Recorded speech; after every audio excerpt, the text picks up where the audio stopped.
Bonjour tout le monde, j'espère que vous allez bien, bienvenue dans cette nouvelle vidéo unboxing. On continue la série des calendriers de l'Avent. On va aujourd'hui s'attaquer à ce calendrier là, Ciné Réplicas, qui est le carnet Maraudeur. C'est une nouveauté. Habituellement chez Ciné Réplicas, on a le calendrier Deluxe, qui est celui-ci et qu'on a déjà ouvert sur la chaîne YouTube. Et on a aussi la version plus classique, qui est cette année du coup le calendrier Poudlard. Mais cette année, Ciné Réplicas a fait le choix de sortir deux calendriers supplémentaires, disons à thématique, avec celui-ci Maraudeur et celui-ci Luna, qui fera l'objet d'une autre vidéo. On va donc aujourd'hui s'attarder à l'ouverture de ce calendrier là, carte du Maraudeur, à savoir qu'il est dispo un peu partout, vous retrouverez des liens dans la barre d'informations. Il est au prix de 34,90 €, on va voir quel produit il y a à l'intérieur, on va regarder bien sûr s'il vaut le coup ou pas, c'est le but de ces vidéos calendrier de l'Avent, et on vérifiera aussi s'il n'y a pas trop d'objets en commun avec le calendrier Deluxe, parce que forcément parfois pour des questions financières et d'acheter des produits en plus gros, on peut retrouver des produits similaires dans les calendriers de l'Avent. Juste avant de commencer le unboxing, cette introduction de vidéo est en collaboration avec Asmodée qui m'a envoyé une petite pépite qui vient de sortir et qui est 100% sorcière, c'est une pépite. Il s'agit du jeu Spellbook qui est une nouvelle sortie de cette fin d'année chez Asmodée. C'est un jeu qui peut se jouer seul et jusqu'à 4 personnes. Il y a un plateau de jeu qui a l'air assez ouf. Et en gros, vous êtes clairement des sorciers, et plus précisément des magiciens qui se réunissent pour le grand rite annuel. Je découvre avec vous, on a donc un petit carnet avec les règles du jeu. Je vous ferai bien sûr mes retours quand j'aurai commencé à y jouer. Là, il s'agit vraiment d'une sortie. Les plateaux de jeu avec des designs très sympas comme à chaque fois. Ça a l'air d'être l'hôtel. Là, il y a des tuiles. On a un petit sac qui représente le vortex, les cartes pour jouer, les jetons matériels qui vont se retrouver dans le vortex et qu'on va pouvoir piocher au fur et à mesure de la journée, si j'ai bien compris. C'est un jeu avec des sortilèges où on va justement venir collecter ces matérias qui sont du coup ces petits pions que vous avez vus. Et surtout, c'est un jeu qui se déroule au fur et à mesure de la journée. C'est-à-dire que vous avez un temps de jeu le matin, le midi et le soir. Vous avez des sortilèges à apprendre, des points à compter bien sûr sur les cartes. Et surtout, ce que je trouve toujours chouette dans les jeux de société, c'est qu'il y a la possibilité de faire une partie solo. Trop content de pouvoir vous annoncer la sortie du jeu Spellbook qui peut être une super idée pour la fin d'année. De mon côté, je vais prendre le temps de découvrir le jeu, trouver des personnes pour jouer avec moi ou tester la partie solo. Et je vous ferai un retour très prochainement quand j'aurai pu y jouer. On est parti pour l'unboxing, il n'y a rien à dire au niveau du packaging, il est très cool, très sympa. On a un Nimbus 2000 Junior qui est à gagner avec une des cartes qui se cache dans le calendrier de l'Avent. J'espère retrouver plein de références au Maraudeur, même si je pense que ça va être surtout le design Maraudeur qui va être floqué sur les produits. On va surtout essayer de faire ça proprement, ce qui est parfois un peu compliqué. On a la case numéro 1 juste ici. Je déteste ces calendriers comme ça. C'est les 3/4 des calendriers, vous allez me dire, mais moi je trouve ça insupportable d'essayer d'ouvrir ces cases sans le ruiner. Après vous passez tout votre mois de décembre avec un calendrier qui est moche. Bon en fait moi je m'en fous un peu parce que mon calendrier il est ouvert au mois d'octobre, de novembre à chaque fois, mais je voulais vous montrer que je suis capable de faire ça proprement. C'est bizarre, c'est quoi ce truc? On va dire que c'est pour protéger les cases, ça colle, c'est bizarre un peu. Je sais pas si c'était censé partir quand j'ouvre la case. En tout cas, on retrouve un premier objet, alors je pensais que c'était un dessous de verre, mais on retrouve dans la case numéro 1 une petite décoration, un petit ornement de Noël comme ça. Ça remplace une petite boule de Noël et ça permet de l'accrocher dans le sapin avec le petit Expecto Patronum. Où est la case numéro 2? Alors je sens que je vais très prochainement ouvrir toutes les cases d'un coup et vous présenter les produits après, parce que sinon je sens que ça va être une espèce de catastrophe. On retrouve à l'intérieur, ok c'est cool, on va en effet avoir les maraudeurs et ça c'est une très bonne chose. J'avais peur qu'on ait que des designs de la carte du maraudeur, et bien non, on va avoir des petites affaires papeterie avec nos 4 maraudeurs préférés et on retrouve Lupin pour commencer. Voici notre très cher Lupin qui est bien fait, qui a les marques de griffure. Voilà, c'est un petit trombone hein, donc c'est pas non plus l'objet le plus utile au monde. Mais en tout cas, je suis content. Comme d'habitude, vous me ferez vos retours dans les commentaires, vous me direz ce que vous pensez de ce calendrier là. Moi je suis content de retrouver Lupin. Après Lunar, aura-t-on que de verre, corne de rue ou pâte molle? En tout cas, on n'aura pas de délicatesse dans ce calendrier avec la case numéro 3 que j'ai à peu près réussi à ouvrir. On retrouve donc un petit surligneur de la couleur orange qui est avec le petit imprimé de la carte du maraudeur.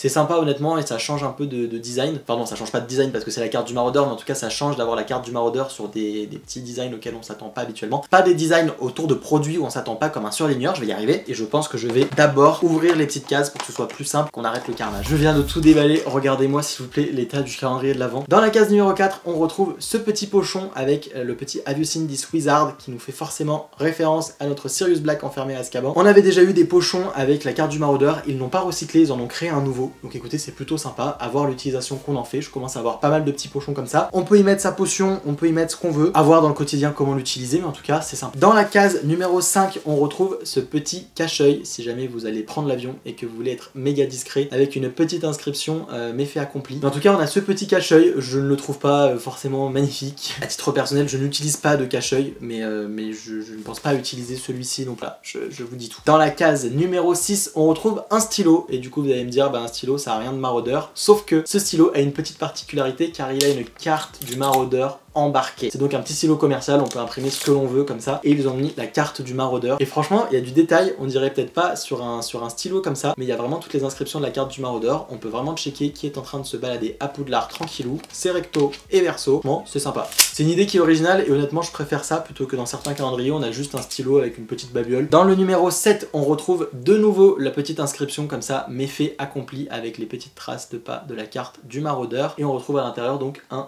tampon de la couleur orangée qui permet de venir ajouter une petite touche personnalisée à vos lettres par exemple. Je prends un cadeau qui va bientôt arriver dans le prochain truc pour tester, moyennement concluant. J'avoue que l'effet est pas fou, peut-être que je vais m'y reprendre. Je sais pas si c'est moi qui galère ou si c'est le tampon qui a un peu de mal. Ah ok, c'est mieux quand on est sur une surface à peu près plane. On arrive à avoir quelque chose d'un peu plus gracieux disons. C'est pas forcément le genre de gadget que je vais utiliser, mais on est quand même dans un calendrier qui est à but papeterie, enfin avec des petits goodies papeterie. Donc c'est aussi fait pour personnaliser des lettres, pour pouvoir faire un petit peu de DIY de la création. Ça rentre dans le thème et on a autre chose que simplement le design maraudeur. On a ce petit méfait accompli qui est mis. Voilà, vous me direz ce que vous en pensez. Dans la case numéro 8, on retrouve ce petit porte-clés avec la carte du maraudeur. Donc là on est sur le logo classique de la carte du maraudeur. Dans la case numéro 9, on retrouve un objet qui avait été, il me semble, dans les calendriers de l'année dernière et peut-être de l'année d'avant. Il s'agit tout simplement d'un mètre, donc ça peut être hyper pratique si vous êtes en plein déménagement, en train de changer de meubles, et du coup il est forcément personnalisé avec la carte du maraudeur. Donc on retrouve le petit flocage juste ici et au verso on n'a rien du tout. C'est toujours pratique d'avoir un mètre. Écoutez, moi je préfère avoir des cadeaux qui soient utiles et je suis toujours en train de mesurer des produits, de voir qu'est-ce qui rentre dans une box ou pas, etc. Donc c'est plutôt pratique, ça prend pas de place, ça se met au bureau et en plus il est relativement esthétique. Si on veut le glisser dans le sac et qu'on veut aller chez Ikea. Dans la case numéro 10, on retrouve, alors je vais enlever mes essais de tampons un petit peu moches, on retrouve du coup des post-it. Alors d'ailleurs mon tampon a transpercé la page suivante. Hop là, petit Patronus, je pense que ça se verra pas mais en bas il y a écrit Expecto Patronum avec une police d'écriture qui est plutôt sympa. C'est chouette, je trouve que le design n'est pas hyper poussé. En même temps il faut laisser de la place parce que sur un post-it si t'as pas de place pour écrire c'est compliqué. Dans la case numéro 11, on retrouve ce petit dessous de verre et il est franchement très joli. On a un design avec les 4 maraudeurs un peu en mode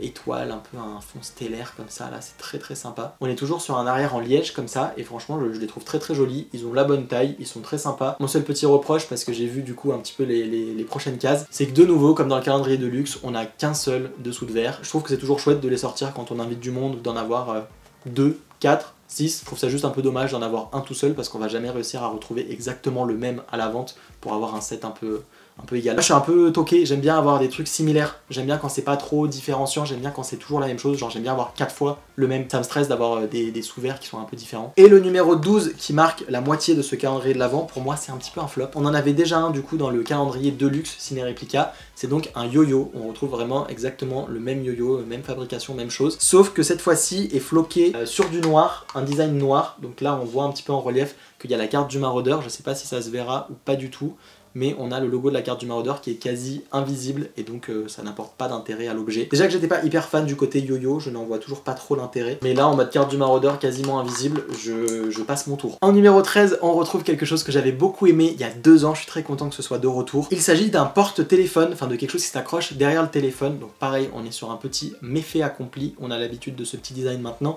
et du coup c'est quelque chose qui va se coller comme ça au téléphone. On a ici une partie autocollante, donc il suffit de le décrocher, on le colle derrière le téléphone comme ça, et puis après du coup ça permet de tenir son téléphone. Franchement c'est sympa, c'est validé. Le numéro 14 est moins validé de mon côté, il s'agit de traces de pas de la carte du maraudeur en version fluo, donc il brille dans la nuit. Honnêtement j'en ai pas une grande utilité, déjà que c'est un peu tout plié, donc c'est à moitié décollé, donc je sais pas trop comment ça peut coller, même pour un DIY, je trouve pas du tout un intérêt à ce gadget là. En numéro 15 on retrouve un petit badge avec le logo de la carte du maraudeur qui est dans un format un peu holographique, je pense que ça se verra, il est dans une qualité un peu grumeleuse, là vous voyez, vous pouvez gratouiller. Je ne gratouille pas d'épines à mes heures perdues, je vous rassure. Dans la case numéro 16, on retrouve notre bon vieux croutard qui est juste ici, il s'agit donc de Peter Petit Gros bien évidemment.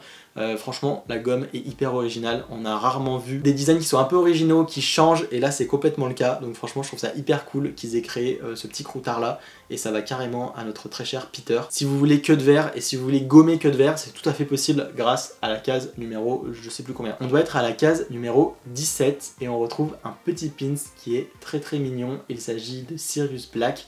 Regardez-moi comme il est hyper mimes, j'adore, j'adore, j'adore. Et derrière il est en couleur argentée. Je trouve ça trop joli les pins avec autant de détails comme ça. Franchement c'est hyper cool. Ils ont pas abusé, ils ont mis un badge, un pins. Et pour le pins ils ont très bien choisi. Pour la case 18 on retrouve de nouveau un puzzle comme on en a un petit peu chaque année, comme on avait dans un calendrier de l'Avent de luxe, enfin dans le calendrier de luxe de cette année. Je vous mettrai la photo parce que je l'ai constitué. On a une jolie image d'Harry. J'ai juste un problème avec une des cases du puzzle, enfin une des pièces. Je ne comprends pas, elle ne va pas et en même temps elle n'a pas d'autre choix. Elle va forcément à cet endroit là, il n'y a pas d'erreur ailleurs. Donc je comprends pas pourquoi il y a un bug comme ça, mais j'ai un petit problème en haut à droite. Dans la case numéro 19, on retrouve la fameuse paire de chaussettes que l'on attend à chaque fois dans le calendrier de l'Avent. Toujours une paire de chaussettes unique et cette fois-ci on a forcément un imprimé de la carte du maraudeur. Ça aurait été cool aussi je trouve d'avoir une photo des 4 maraudeurs. Je sais pas ce que vous en pensez, moi j'aurais trouvé ça original. Dans la case suivante, on retrouve cette petite règle avec la carte du maraudeur. Vous l'aurez compris, Ciné-Replica a repris un petit peu les codes de ces calendriers de l'Avent avec des objets similaires qui sont dans les autres et je pense que pour Luna on va retrouver quasiment les mêmes objets que là mais version Luna. Moi d'ailleurs ce que vous en pensez, si vous aimez bien ce genre d'initiative de la part de Ciné-Replica, si ça vous plaît ce genre de calendrier de l'Avent, est-ce que vous préférez avoir plutôt un mélange d'objets ou 100% maraudeur, vous trouvez que c'est une bonne idée? N'hésitez pas à me dire, j'ai hâte de savoir. Dans la case suivante on retrouve un petit magnet comme ça avec la carte du maraudeur fermée, donc on peut coller où on veut, enfin tant que c'est aimanté. Je suis très déçu de la case numéro 22, je ne vais pas vous mentir, parce qu'on a deux petites affiches, deux petites illustrations